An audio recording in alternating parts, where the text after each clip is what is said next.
So we're going to talk about the Great War.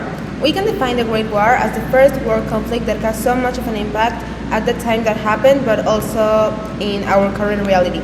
For instance, let's start by saying that the Great War, which is also called World War I, started in 1914 and ended in 1920. There were multiple causes why this war started, direct and indirect ones, but the immediate one was the assassination of Archduke Franz Ferdinand of Austria-Hungary. But we can tell that there were other indirect reasons for this war to become so big and important in history.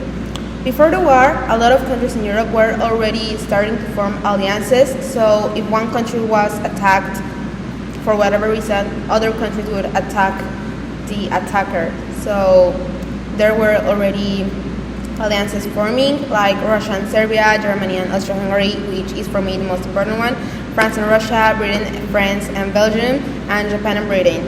And because of these alliances is that the conflict became so big in that short period of time. Another cause was imperialism. Africa and parts of Asia were points of connection among the European countries. This was specifically true because of the raw materials these areas could provide to the European countries. The increase of competition between the European countries to get more power, more resources, was creating this kind of hate and need to compensate each country so they would become more powerful, and this also helped push the world into a world war. Another cause was militarism. Before the war was even a thing, countries were already preparing themselves as if they were going to get into a war.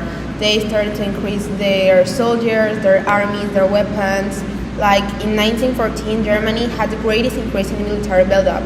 Great Britain and Germany both greatly increased their navies, and Germany and Russia, particularly the military establishment, began to have a greater influence on public policy. Because of this is that countries had it much easier to fight in this war.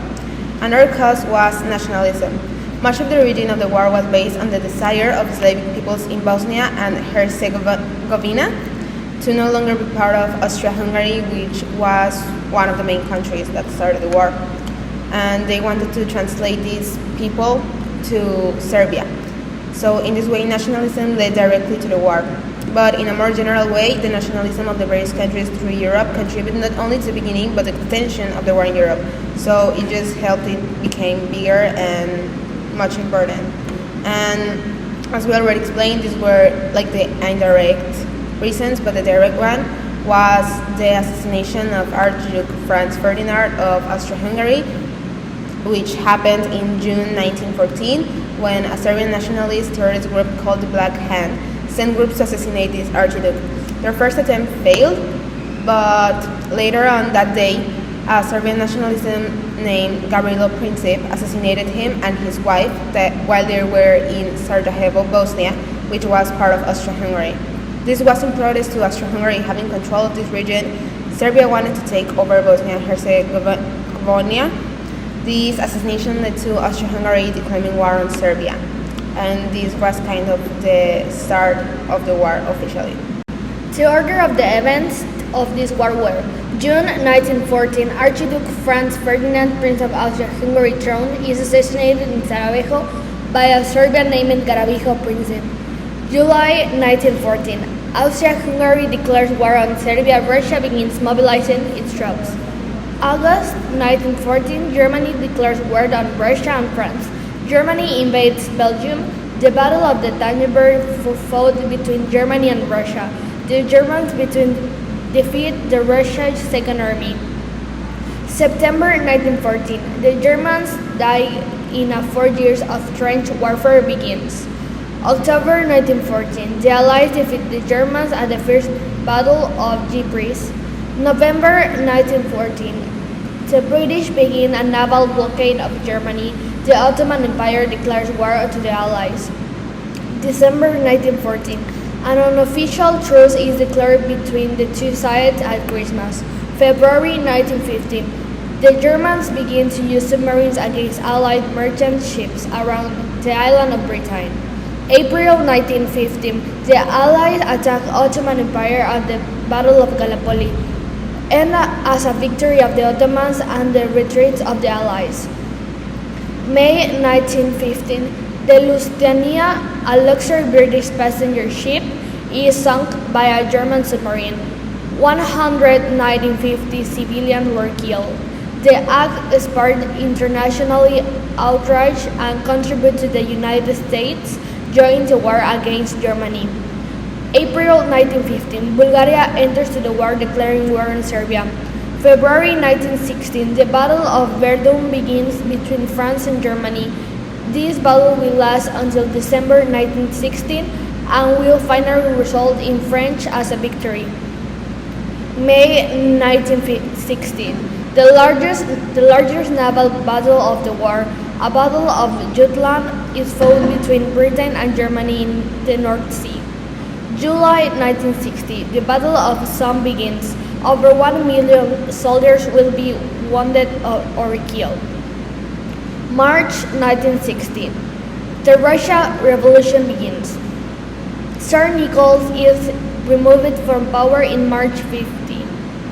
December 1917, the Russia agreed to peace with the Central Powers and leave the war.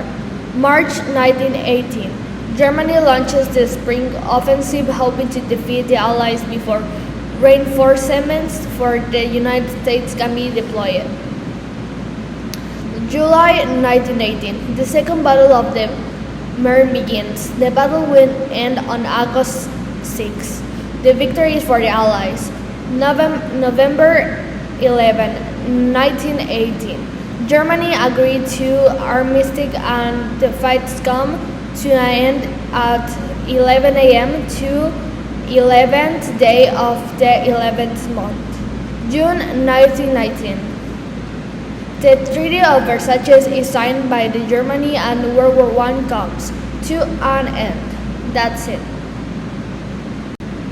The main characteristic of this war was that it was the first armed conflict involving the use of high-tech military weaponry of truly massive scope.